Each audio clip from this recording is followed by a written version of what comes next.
In the autumn of 1883, while every homesteader in the county stacked cordwood to the rooftops, Frank Dutton was doing something that looked like madness. He spent every dry day in the pasture pressing bricks from sun-baked cattle dung. The neighbors called his place the Dung House and swore he and his family would freeze solid the first hard winter. But when the blizzards cut off the wood supply and every last stick of fuel was gone, those bricks would burn hotter, longer, and cleaner than any pine log, and the town blacksmith would empty his pockets to get them. What did Frank see that everyone else refused to understand?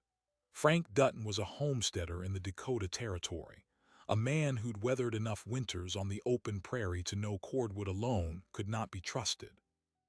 A wet summer, an early freeze, a single missed delivery from the timber camps, and a family could be found frozen around a cold stove by spring thaw.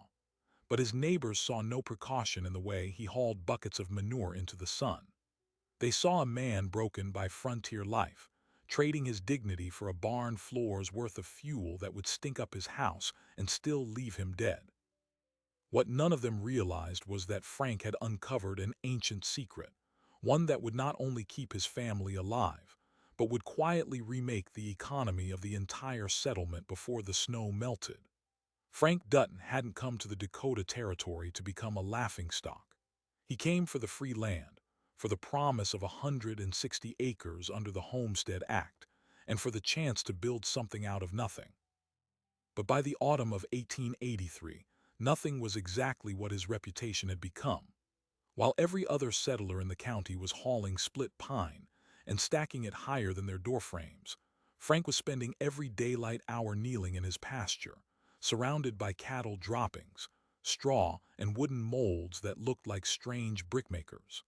His wife, Alice, could barely walk into the general store without someone whispering behind a bonnet. Even their 8-year-old son, Caleb, had started taking the long way home from school to avoid answering questions about what his father was doing with all that manure. The process was simple, ancient, and revolting to everyone who watched it. Frank would collect dried cow dung from the grazing fields behind the homestead, break it down into powder, mix it with cut straw and just enough creek water to form a thick paste, then pack it into a rectangular wooden press. The press squeezed out the excess moisture and shaped the mixture into dense brown bricks. He laid them in long rows under the sun, turning them every few days so they cured evenly. By late August, he had over 900 of them, stacked in neat ricks behind a tarp on the south side of the cabin. They looked like oversized loaves of dark bread, and under the hot summer sky they gave off a faint earthy scent that was not unpleasant if you'd spent your life around livestock.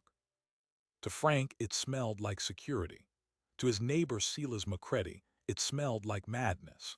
Silas was a veteran of the frontier, a man who'd buried 2 wives and 3 children over the course of a dozen Dakota winters. He knew exactly what happened to families who ran out of fuel between December and March. One morning in early September, he rode over to Frank's claim and sat on his horse for a long time without dismounting, just staring at the rows of drying dung bricks. Then he spat into the dust and said what nearly everyone in the valley was thinking. "You're planning to burn cow pies in your own house, Frank, through a long winter, with your wife and boy breathing that air. You understand the chimney could choke on the ash, or the smell could turn their stomachs so bad they'd rather freeze than stay indoors." Frank kept working the press, smoothing the top of a fresh brick with a flat stick. Silas shook his head. "I've seen men die from bad air in a closed cabin, but I've never seen a man willingly fill his own home with it." That conversation spread through the settlement faster than a prairie fire. By the end of the week, Frank's homestead had a nickname people used openly at the feed store and the livery: Dung House. The blacksmith, Edvard Holt, whose forge burned through 12 cords of hardwood every season, laughed loudest of all. He told anyone who would listen that cow dung burned cold and fast, that Frank would be lucky to make it to New Year's before he was out there in the snow trying to chop frozen turds out of the pasture. Frank said nothing. He had once met a Swedish immigrant up near the Red River who described how peasants in the old country used dried animal dung to heat their homes through bitter winters, how the bricks burned slow and steady, how they kept a low, even heat that lasted twice as long as soft pine. The secret, the Swede had said, was in the drying. It had to be absolute. A full 6 months of summer and autumn wind baking every last drop of moisture out of the fiber. Once fully cured, the brick became almost odorless, burning with a clean, hot flame that left behind only a fine white ash. Frank had tested this the previous winter, though he'd told no one. In late January, when the woodpile was still high, he'd loaded a single dried brick into the stove at midnight. It caught slowly, then settled into a steady glow that held embers until just before dawn. The cabin stayed warmer than it ever had on pine alone. The chimney drew normally. The smell was faint enough that Alice, sleeping deeply, didn't notice it. He'd kept that secret like a weapon. Now, as autumn sharpened and the first hard frosts began to silver the prairie grass, he was preparing to trust his family's lives to a fuel no one in the territory respected. Alice broke down one evening after Caleb had gone to sleep. The Reverend's wife had moved pointedly to the far end of the pew when she sat down at church that Sunday, and someone had left a small pile of dried droppings on the Duttons' front step with a note that said kindling. Alice's voice shook as she spoke in the low lantern light. "They think we're filthy, Frank. They think our boy is dirty. If this doesn't work, we won't just be cold. We'll be outcasts in the spring with nothing left to trade and no one willing to help." Frank looked at the row of cured bricks he'd brought inside to finish drying near the stove. He said very quietly, "If it does work, we'll be the only ones still warm." She didn't answer. Outside, the first dry snow began to scuttle against the window glass. But there was a problem Frank hadn't yet solved. The early October cold snap forced his hand. He fired the stove with the first batch of fully cured bricks, and for 2 days the Dutton cabin stayed almost uncomfortably warm. Yet on the third morning, a heavy, barn-like odor crept through the gaps around the stove door and settled into the fabrics. Alice gagged. Caleb complained of a headache. Frank opened the windows in a near-freezing wind and began pulling apart the stovepipe. What he found was a thick, gummy residue coating the inside of the flue. The bricks he'd used had been cured on the outside, but their cores retained enough moisture to produce a smoldering smoke that condensed into a tar-like substance before it could exit the chimney. It was a fire hazard, and the smell it generated was the very thing Silas had warned about. Frank stood in the biting cold, scraping the pipe with a knife, and understood that his drying process was incomplete. He would need every remaining day of autumn to recure the stock, and he would need to rotate the bricks through the cabin's warmth to finish what the sun had started. That same week, the settlement's wood supply began to falter. A wet spring and a blistering summer had slowed the timber camps and rotted a portion of the cords that had been cut too early. Prices at the trading post doubled, then doubled again. By November 1st, families were burning green poplar that hissed and popped in their stoves, producing more smoke than heat. Fights broke out over loads of split oak. Silas McCready, who had always taken pride in never running low, found his own pile shrinking faster than any winter in memory. When he rode past the Dutton place now, he no longer made jokes. He just looked at the growing wall of dung bricks and rode on with a tight jaw. Frank worked through the daylight hours, turning the bricks, stacking them near the stove inside, monitoring the moisture content by feel and weight. He learned to judge them by the sound they made when tapped. A dry brick rang with a faint ceramic note. A wet one thudded dully. By the third week of November, he had 600 bricks that he believed were fully cured. The rest he set aside as experiments. The air around the cabin no longer carried any scent at all. Alice cautiously stopped worrying about the smell, but the social cost was still mounting. At the schoolhouse, Caleb came home with a bruise on his cheek. A boy had called his father a dung beetle. Frank cleaned the wound in silence, his hands steady, his eyes hard. Then the sky over the valley changed. On November 28th, a mass of iron-gray clouds rolled down from the north, and the temperature dropped so fast that water left in the well bucket froze solid between noon and 1 o'clock. The wind died. An old trapper passing through called it the held breath. The storm that followed would be remembered for a generation. When it hit, it swallowed the settlement whole, burying wagon roads under 8-foot drifts and snapping telegraph poles like dry twigs. Every homestead went dark, huddled around stoves that were eating through wood at an impossible rate. By the third day, families were burning furniture. The sawmill was buried. The timber camps were cut off. The settlement was freezing, and the only man who had fuel no one wanted was Frank Dutton. That evening, with the blizzard still howling, a figure appeared at the Duttons' snow-drifted door. It was Edvard Holt, the blacksmith, his forge cold for the first time in 15 years, his hands trembling from more than the cold. He had laughed at the dung bricks months ago. Now he was asking, with the raw humility of a desperate man, whether Frank had any to spare. Frank looked at him for a long moment, the wind screaming behind the half-buried figure. He said nothing at first. Then he stepped aside and let the blacksmith into the warmth. What Edvard Holt was about to learn was that the price of survival was about to be written in bricks. Edvard Holt stepped across the threshold of the Dutton cabin like a man crossing into a country he no longer understood. The warmth inside struck him first. Not the thin, anxious heat of a stove fed with green poplar that had to be nursed every half hour, but a deep, settled warmth that seemed to radiate from the walls themselves. The blacksmith's beard was crusted with ice, his fingers too stiff to bend, and his eyes had the hollow look of someone who had spent 3 days watching everything he'd built freeze solid around him. His forge, the beating heart of his livelihood, had gone cold on the second day of the blizzard when his woodpile ran out. He'd burned his workbench, his spare wagon tongue, even the sign that hung above his shop door. By the time he'd trudged through the drifts to Frank's door, he had nothing left but his hammer and his pride.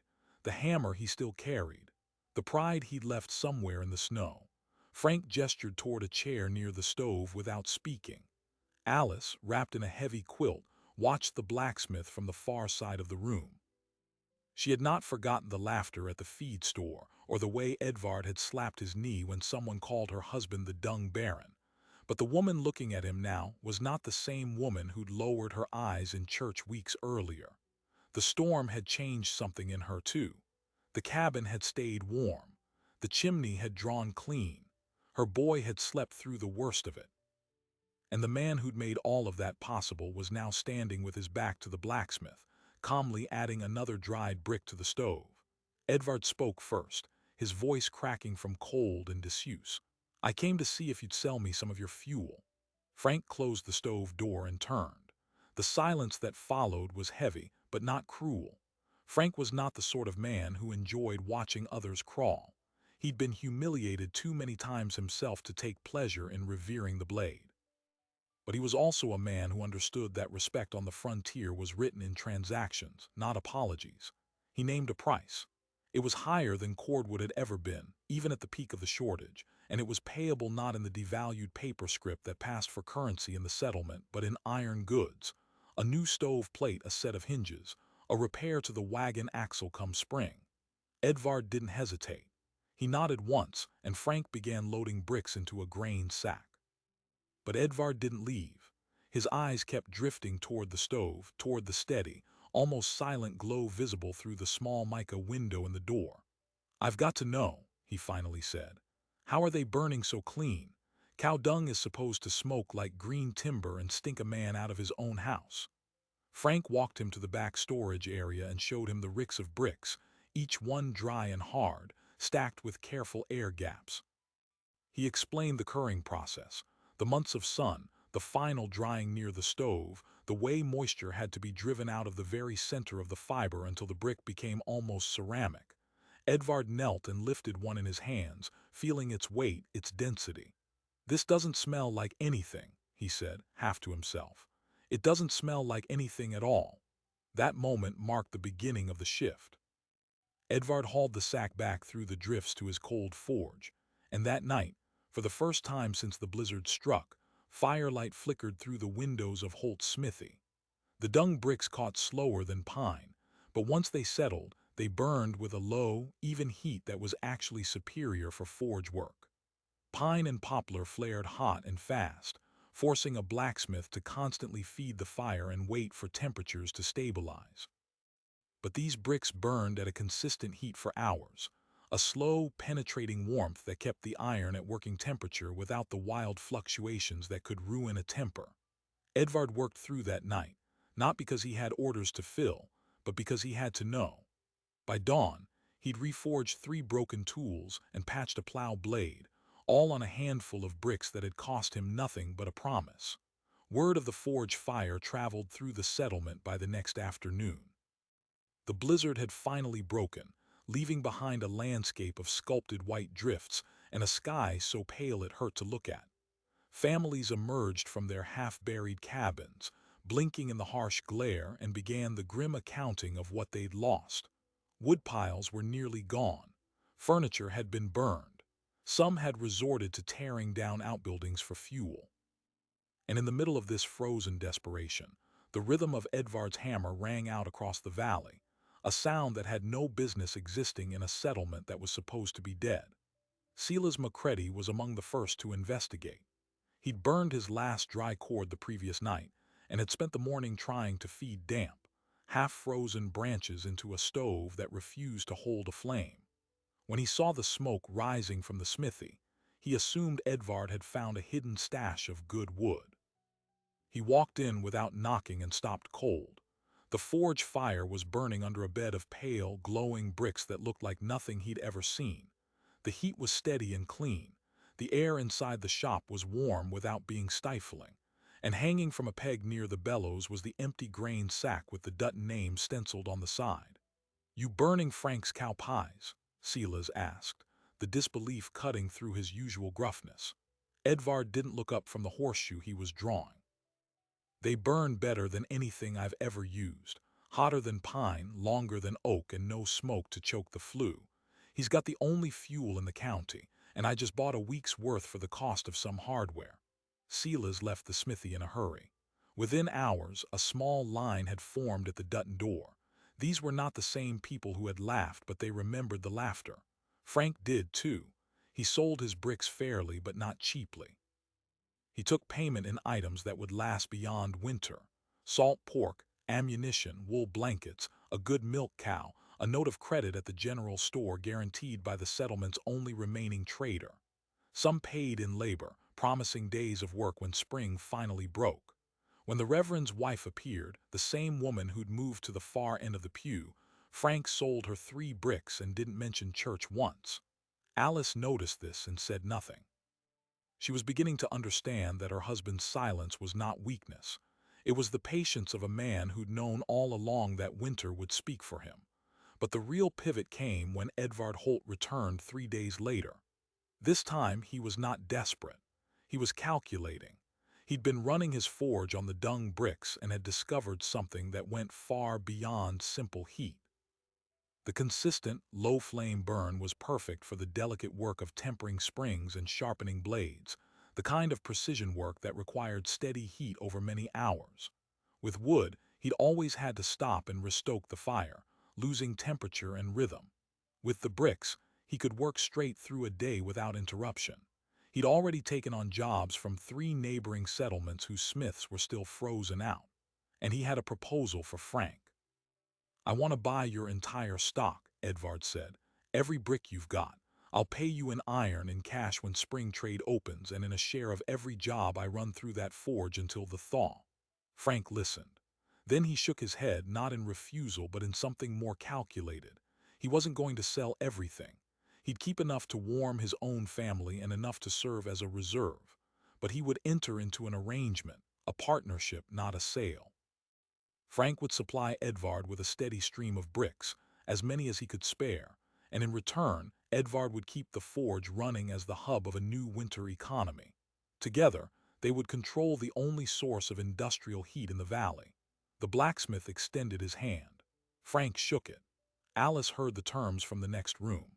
She looked at the remaining brick stacks, at the careful rows Frank had tended for months, and she understood that her family was no longer just surviving the winter. They were turning it into an asset. The Dung house was becoming the engine of a new kind of settlement, one where fuel didn't come from timber camps and wagon trains, but from the pastures beneath their own feet. And yet, even as she felt the first real hope she'd allowed herself in weeks, she also felt a prickle of unease. The supply was finite. The winter was far from over, and the people who'd been forced to pay Frank's prices would remember the cost long after the snow melted. That night Frank sat by the stove doing the math. He had sold or committed nearly half his stock. What remained was enough to heat the cabin and supply Edvard for perhaps another month if he rationed carefully. But the curing process required sun and dry air, neither of which would return for months. He could not make more. And he knew, with the clarity of a man who'd spent his life reading hard realities, that when the fuel ran out, the goodwill he'd purchased would evaporate. The same neighbors who now stood hat in hand at his door would become something else entirely if their families started freezing again. He looked at Caleb sleeping under a heavy wool blanket, his bruised cheek now healed, and considered a question no one else in the settlement was asking. What happens when the miracle runs dry before the thaw? That question was about to be answered sooner than anyone expected. Because on the 12th day after the blizzard, the temperature fell again, harder than before, and the true deep winter of the Dakota plains descended like a white hammer. The second wave was coming, and Frank Dutton knew, looking at his dwindling stack of bricks, that his family's survival had just entered a second phase. This time, it would not be the cold he'd have to fight. It would be the people. The second wave of cold arrived without warning on the 12th night, not with the slow deepening of winter, but as a sudden, brutal drop that cracked axe handles left outside and froze the creek solid to its bed within a single dark hour. By morning, the landscape had changed color again. The pale gray of the first blizzard was gone, replaced by a blue-white glare so sharp it cut the eyes. Wind screamed down from the north ridge with a sound that wasn't wind anymore but something closer to a continuous low roar, and the snow that had begun to melt in sheltered corners hardened into a crust of ice that could support the weight of a horse. Inside the Dutton cabin, Frank fed a single brick to the stove every 6 hours and listened to the weather change outside. The chimney drew cleaner now that the temperature had dropped, the heat inside the house holding steady while the world beyond the windows turned to iron. But the stack of bricks in the storage corner was down to fewer than 300. He'd done the arithmetic through half a dozen sleepless nights, and the sum was unforgiving. At current usage, the cabin alone would burn through his remaining stock in 3 weeks. The forge, running 12 hours a day under Edvard's hands, was consuming another 5 bricks daily. The math said they'd have nothing left by mid-January, and mid-January on the Dakota plains was the deep heart of winter, with another 2 months of killing cold still waiting beyond it. The community's mood shifted with the temperature. The same families who had stood hat in hand at Frank's door 2 weeks earlier now looked at his smoke plume with something harder than gratitude. Desperation had a way of erasing memory. Silas McCready began stopping by more often, not to buy bricks but to watch the dwindling stacks. His own family was burning green cottonwood now, choking on smoke and barely surviving the nights. He never said anything directly, but his silence had become a statement. One morning, Frank noticed snowshoe tracks circling the storage area behind the cabin, coming close to the tarps but not crossing the line. He armed himself with an old Spencer carbine, not dramatically but visibly, and let it be seen when neighbors came to talk. Alice taught Caleb to stay within sight of the door at all times, while her belly grew heavy with a second child that would arrive before the thaw. The tension was no longer about respect. It was about the raw, ancient arithmetic of survival, and in that arithmetic, a man with fuel and a man without are not equals. Then the break-in attempt happened. 3 nights into the second cold snap, after even the wolves had gone silent, Frank was woken by a sound that didn't belong, the scrape of frozen hemp rope against a timber brace. He was out of the bed and through the door before Alice could speak, the carbine cold in his bare hands. A figure was working at the knots on the storage tarp, bent low, moving with the clumsy urgency of frozen fingers. Frank cocked the hammer back with a click that cut through the wind like a blade. The figure straightened. In the moonlight, Frank recognized the face of a young homesteader named Thomas Webb, a man barely 20 whose wife had given birth 2 weeks before the blizzard. Thomas's eyes were hollow and his lips were cracked from cold. He didn't run. He just stood there, his hands still on the tarp, waiting. Frank lowered the rifle. He untied the rope himself, handed Thomas 4 bricks, and said, "Come back when you need more, but come to the door." The young man disappeared into the wind with the fuel clutched to his chest. Frank stood in the dark for a long time, the cold biting through his shirt, and understood that the line between charity and self-destruction was getting thinner by the night. The next morning, Edvard arrived at the Dutton cabin with a plan that had been forming in his mind since the partnership began. He'd been studying the bricks, not just as fuel but as material. He knew now that the cured dung, once fully dried, could be heated to a point where it became almost ceramic without crumbling, releasing a steady heat that was uniquely suited to the delicate work of tempering. But he'd also realized something that Frank hadn't: the ash. Every brick burned down to a fine white powder, not the gritty soot of wood ash, but something finer, almost like chalk dust. Edvard had experimented with it, mixing it into the clay he used to line his forge beds, and discovered that it bonded with the clay to create a refractory surface that held heat better than anything he'd ever used. The ash was a product, a valuable one. If they could keep the forge running, they could sell not only the bricks but the ash to other smiths, to farrieries, to any operation that needed a high-temperature lining for furnaces. But that required more bricks than they had, and more than the pasture could provide, given winter conditions. Edvard's proposal was this: they would use the heat of the forge itself to cure a new batch of bricks. The process required high, dry heat over many days, exactly the environment that a working smithy produced. Frank would haul the raw material, the frozen cow dung he'd stockpiled in a pit behind the barn, pound it into powder, mix it with straw, and press it into bricks inside the cabin, then transport them barely formed to the forge. There, Edvard would stack them on iron racks suspended above the fire bed, where the waste heat from the forge would slowly drive out the moisture. It was a closed loop. The forge burned bricks to make bricks, and the process could continue as long as they could find dung, which, given the number of cattle in the settlement, was nearly infinite. The only catch was that no one had ever attempted winter curing. The conventional wisdom said it was impossible. Dung bricks needed sun and wind. But Frank, looking at the wall of snow outside, remembered an old German farmer who told him once that a hard freeze could actually help break the fibers, making the final drying faster if you could somehow supply steady heat. He decided to gamble. That afternoon, Frank took the horse sled out to the dung pit, the one the neighbors had once mocked him for digging. He spent the day breaking apart frozen chunks of cow dung with a pickaxe, hauling them back to the cabin, and grinding them down beside the stove while Alice watched with a mixture of hope and fear.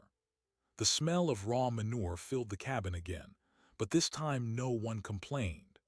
Every brick they pressed meant another day of warmth, another job through the forge, another thread in the net that was keeping them alive. Caleb helped carry the fresh-pressed bricks from the cabin to the sled, no longer hiding from the schoolyard taunts. The boy had seen his father lower a rifle and give a man fuel. Something had changed in him, too. They made 18 bricks that first day, and Edvard loaded them onto the racks above the forge fire. The smithy was a strange sight in the frozen settlement, a solitary building glowing with warmth, its windows steamed opaque, while the rest of the town huddled in cold and darkness. Word spread quickly. The few men who were still able to move through the drifts gathered outside, peering through the cracks in the walls, watching the brick racks with something between curiosity and accusation. Silas appeared, his face raw from wind, and demanded to know what they were doing. Frank explained. Silas laughed, but the laugh was hollow. "You're making more, while we're burning our furniture." Edvard didn't look up from the bellows. "I'm making a way through. You want to be part of it, bring dung. You want to freeze, keep complaining." No one brought dung that day, but no one left either. They stood in the snow, watching the bricks slowly steam and darken under the forge heat, and a shift began, imperceptible at first, from resentment towards something else, the first stirrings of a communal solution. For 3 days, the brick production continued. Frank and Caleb hauled, ground, pressed, and delivered. Edvard tended the fire with the obsessive precision of a man who knew he was treading new ground. By the fourth day, the first batch of winter-cured bricks was fully dried. They tested one in the forge. It caught slowly at first, the outer layer crumbling before the inner core began to glow, but then it settled into the same steady, clean burn that had made the summer bricks so valuable. The ash was even finer, the heat slightly more stable. The process worked. They had created a fuel cycle that could run indefinitely through winter, fueled by waste and heat that would otherwise be lost. The smithy now was not just a forge. It was a factory, the only source of industrial power in 100 miles of frozen plains. The implications rippled outward. Edvard began taking on jobs from settlements as far away as the Missouri River, where word had traveled that Holt's smithy was still working. Payment arrived in the form of goods carted across the ice by desperate traders: bolts of cloth, kegs of nails, window glass, a new plow. The smithy became the economic center of the basin, and the Dutton cabin, once the Dung house, was now the fuel supply that made it all possible. Silas Macready finally appeared with a sled full of frozen cow dung from his own herd. He didn't apologize, and Frank didn't ask him to. They shook hands over a sled load of future fuel, and the partnership expanded to a third man. Other families followed. A rough co-op formed. Families would gather dung, Frank would process it, Edvard would cure it, and the bricks would be shared according to contribution. The settlement was no longer a collection of isolated homesteads waiting to freeze. It was a system. But the true twist, the one that would redefine everything, arrived on the last day of January. A stranger came through the drifts on snowshoes, a man named Peter Roth, a tanner from the Missouri River town of Fort Pierre. He had heard about the dung bricks and the forge ash, and he brought news that made Frank's blood run cold. Roth explained that the fine white ash from the bricks, when mixed with tallow and boiled with hide scraps, produced a glue that was stronger and more water-resistant than any hide glue on the frontier. He'd tested it on a sample that had made its way downstream, and the results were extraordinary. He wanted to buy ash in bulk, and he was willing to offer a price that was, by frontier standards, obscene. Frank looked at Edvard, then at the racks of curing bricks, and understood that they were no longer just making fuel. They had accidentally discovered a multi-product industry: dung bricks for heat, refined ash for forge linings, and now a superior glue that could be sold to bookbinders, furniture makers, and wagon builders across the plains. What had begun as a desperate act of survival was now a diversified manufacturing operation, and the Dung house was about to become the wealthiest claim in the county. That night, Frank sat at the cabin table, a single lantern flickering, and spread a sheet of paper across the rough wood. He began to write down everything he knew: the curing times, the moisture thresholds, the optimal mixture of straw to dung, the temperature curve of the forge drying process. Alice watched him from the bed, her hand resting on the child that would be born any week now. "You're writing a manual," she said. Frank looked up. "I'm writing a patent. If this works the way Roth says it will, we're not just surviving anymore. We're building something that'll last." Outside, the wind still howled, but inside the cabin, for the first time in months, the future felt larger than the winter. The storm had not been stopped. It had been transformed, its very harshness becoming the pressure that forged something new. And in the coming spring, the world beyond the basin was going to learn what a man with nothing but waste and stubbornness could build when the choice was between innovation and death. The child was born on the 3rd of February, in the deep heart of the cold, with a midwife snowshoed in from 3 miles away, and Edvard Holt stoking the cabin stove with bricks that had been pressed in frozen darkness. Alice labored through the night while the wind hammered the walls, and just before dawn, a daughter arrived, squalling and furious, red-faced against the pale winter light. Frank held her in hands still raw from grinding dung and cutting straw, and for the first time since autumn he wept. He named her Hope, not out of sentiment but because hope was what the entire settlement was now running on. When the midwife left, she carried 4 bricks in her sled as payment, and the news of the birth spread alongside the news that the Dutton cabin was still warm, still fed, and still producing. That afternoon, the Reverend's wife, the same woman who had once moved to the far end of the pew, arrived with a jar of preserved plums and an apology that needed no words. By late February, the system Frank and Edvard had built was no longer an experiment. The Dung co-op had expanded to 17 families, each hauling frozen manure from their pastures, receiving cured bricks in return, and learning the pressing techniques from Frank's growing manual. The forge ran around the clock in 2 shifts, Edvard working days and a younger man named Asa Whitfield working nights, producing horseshoes, plow blades, and hinges for a dozen settlements that had been cut off from Eastern manufacturing by the winter. The ash from the forge was collected in barrels, sifted, and shipped to Peter Roth's tannery on the Missouri, where it became a glue so strong that its reputation would eventually reach St. Louis. In a single season, the settlement had transformed from a wood-dependent outpost into a self-sustaining industrial node powered by waste, and the man at the center of it all was still the same quiet homesteader who had once knelt in a pasture while his neighbors laughed. Spring arrived slowly that year, the drifts shrinking in uneven patches, the creek thawing from the bottom up, and the prairie grass emerging pale and flattened beneath the retreating snow. On the first day of April, when the wagon trails finally became passable, a representative from the Territorial Land Office arrived to investigate reports of a new fuel patent being filed. Frank met him in the smithy, surrounded by racks of curing bricks and barrels of processed ash. The representative spent 3 days examining the process, the curing racks, the ratios of straw to dung, the winter forge drying method that had been born out of desperation. He took notes, collected samples, and left with a document that would, 6 months later, result in the first fuel and byproduct patent ever granted to a Dakota homesteader. Frank Dutton, the Dung Baron, was now the holder of intellectual property that would be licensed to ranches and smithies from the plains to the Rockies. The financial reward arrived not as a windfall but as a slow, steady tide. By the first summer after the Great Winter, the Dutton claim had more cash business than any homestead in the county. Frank hired 2 men full-time to gather and press dung during the grazing season. Edvard expanded the smithy with a second forge and a dedicated drying shed. The glue contract with Roth's tannery grew, and a Chicago bookbindery dispatched an agent to secure an annual supply. The settlement itself, once a cluster of half-buried cabins, began to take on the shape of a proper town.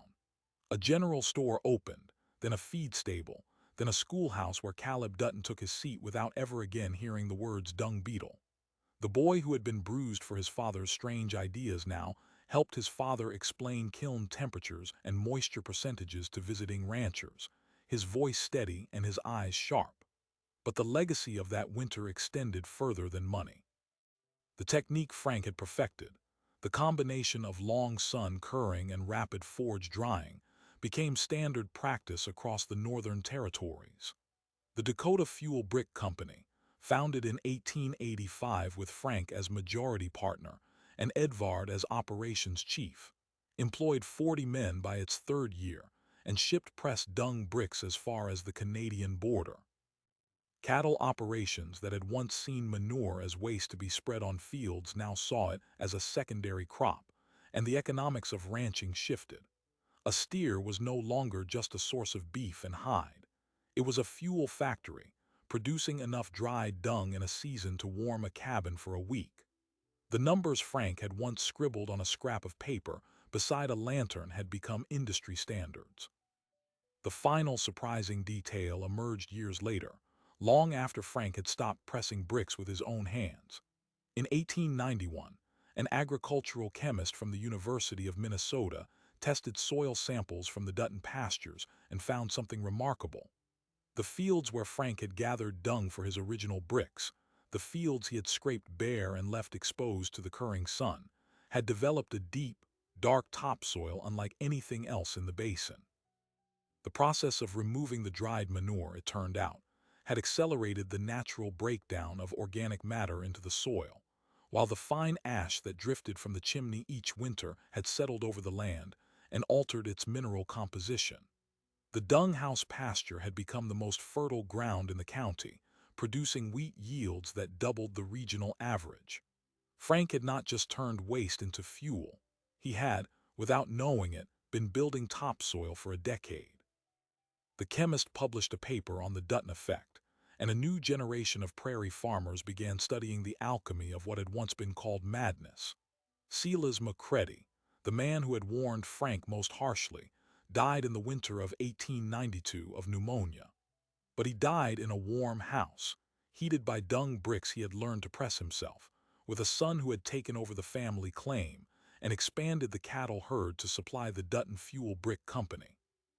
Before the end, Silas had walked to Frank's door one last time, not to apologize. He had never been a man for apologies, but to leave his best milk cow as a gift.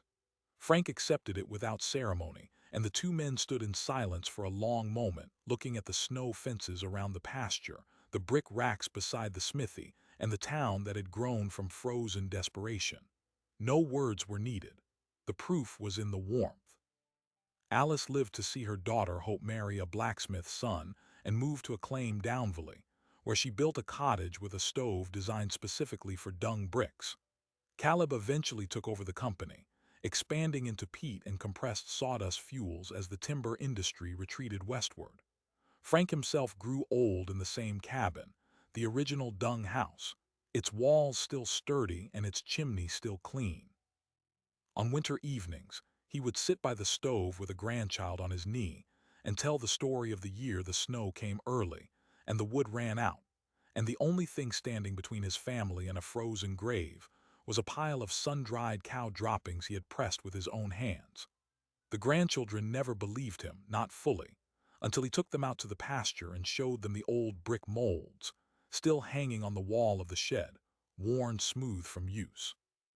The settlement that had once mocked the Dutton name now called itself Dutonville, a quiet honor that Frank never asked for and could not refuse.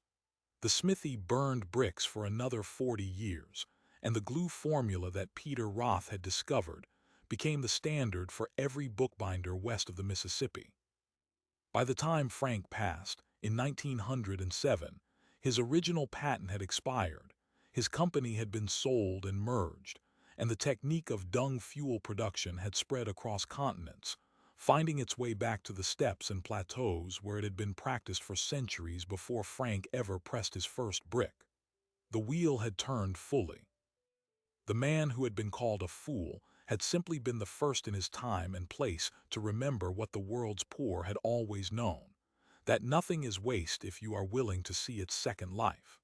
And in the spring of 1908, when the snow melted from the Dutonville pastures, the grass came up greener than anywhere else in the county. The soil that Frank had unknowingly enriched held the memory of the fuel that had warmed his family, and the land, like the man, had been made better by what others once considered worthless. Do you think Frank Dutton was merely lucky, or was his true genius not in the bricks themselves, but in his willingness to look at what everyone else threw away and see the fuel for a new kind of future?